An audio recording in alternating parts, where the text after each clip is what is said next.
And here with more, our Fox News legal analyst, Gregg Jarrett. Greg, they won't get an insanity defense, but what about mens rea? Are they able to get rid of that or show that he was capable on the prosecution side? Well, it's not really capability, but intent, as you point out, David. And the key question is, he's aiming a gun at the President of the United States. He's armed and loaded and stayed there all night to get a good position on the president. This, among strong cases, this is among the strongest. But, about this report, we already know there was a colossal failure by the Secret Service, incompetence mixed with idiocy. You had neophyte agents put in charge of advanced planning. Are you kidding me? Nobody knew what their jobs were. The entry points were porous, line of sight unprotected. This was totally preventable.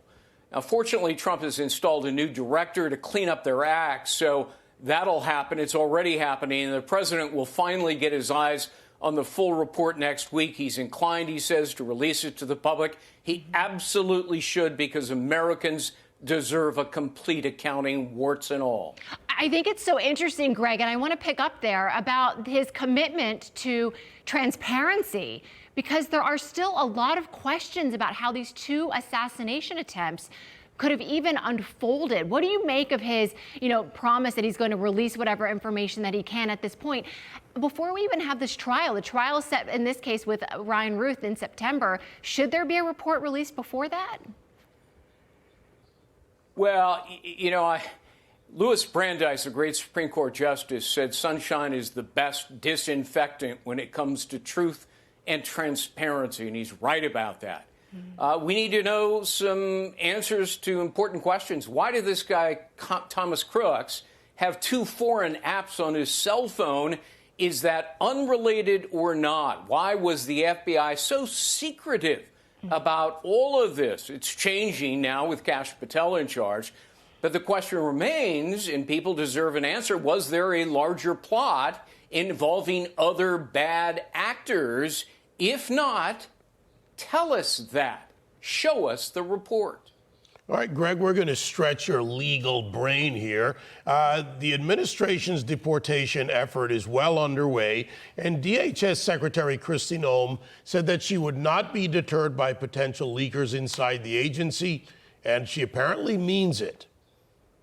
We have identified 2 leakers of information here at the Department of Homeland Security who have been telling individuals about our operations and putting law enforcement lives in jeopardy. We plan to prosecute these 2 individuals and hold them accountable for what they've done. And we're going to continue to do all that we can to keep America safe. So, Greg, what are your thoughts? I mean, they want the DOJ to prosecute, but of course it's up to the DOJ about whether or not they bring charges. Should the DOJ do that? Oh, they absolutely should, Lydia. I mean, leaking in advance ICE raids not only undermines President Trump's immigration policy, but my goodness, it puts law enforcement lives in jeopardy. I mean, what if an ICE agent had been killed?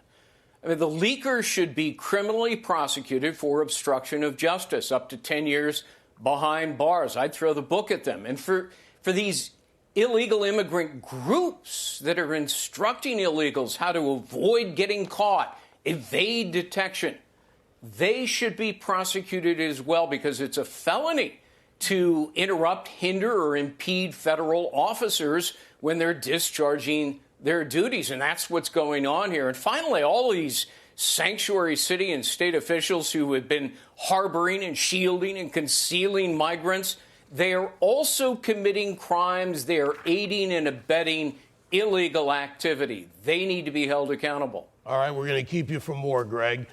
We want to get your reaction to this. The administration's maximum pressure campaign against Iran. President Trump teasing today that a nuclear deal could be announced within days after reaching out to the regime for talks. Listen to this. I hope that Iran, and I've written him a letter saying, I hope you're going to negotiate, because if we have to go in militarily, it's going to be a terrible thing for them. You wrote a letter to the Khomeini? Yes. The leader? When did you send the letter? Yesterday. And you said you better negotiate, or we want you to I didn't negotiate? say you better. I said Okay. I hope you're going to negotiate because it's going to be a lot better for Iran. Been tracking this a long time, Greg. What do you think?